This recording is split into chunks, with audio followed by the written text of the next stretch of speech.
పహల్గాంలో హిందువులపై అమానవీయంగా ఉగ్రవాదులు హతమారుస్తూ రాక్షసంగా వ్యవహరించడం హేయమని మరోసారి ఇటువంటి ఘటనలు పునరావృతం కాకుండా దేశ సమాయత్తం కావాలంటూ హిందూ ఐక్యవేదిక ఆధ్వర్యంలో భద్రాద్రి కొత్తగూడెం జిల్లా ఇల్లందులో కాశ్మీర్ పహల్గాం దాడిలో హిందువులపై ఉగ్రవాదుల నరమేధంపై నిరసన వ్యక్తం చేస్తూ ర్యాలీ నిర్వహించారు.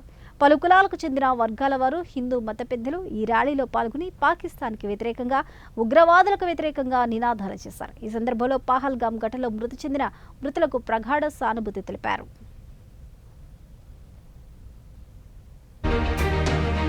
ఎవరైతే చనిపోయి ఉన్నారో వారందరికీ కూడా వీరమరణం పొందారో వారందరికీ కూడా ఆత్మ శాంతించాలని చెప్పని వారి యొక్క కుటుంబాలకి తీవ్ర సంతాపాన్ని తెలియపరుస్తూ ఈ ర్యాలీని విజయవంతం చేసినటువంటి ప్రజలందరికీ కూడా ధన్యవాదాలు తెలియపరుస్తుంది.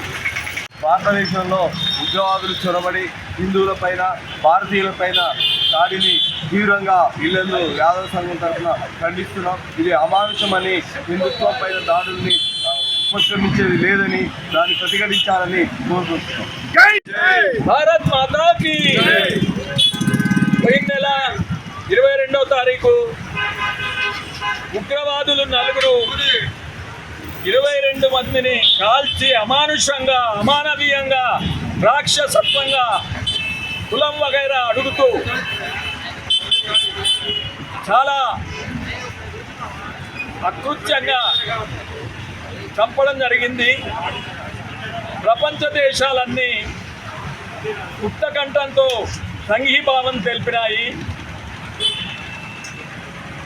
గట్టిగా ఖండించినాయి. చెప్తుంటేనే మనకు దుఃఖం ఆగట్లేదు. అలాంటి సందర్భంలో మనం చనిపోయిన వాళ్ళకి పుష్పాంజలి ఘటిస్తూ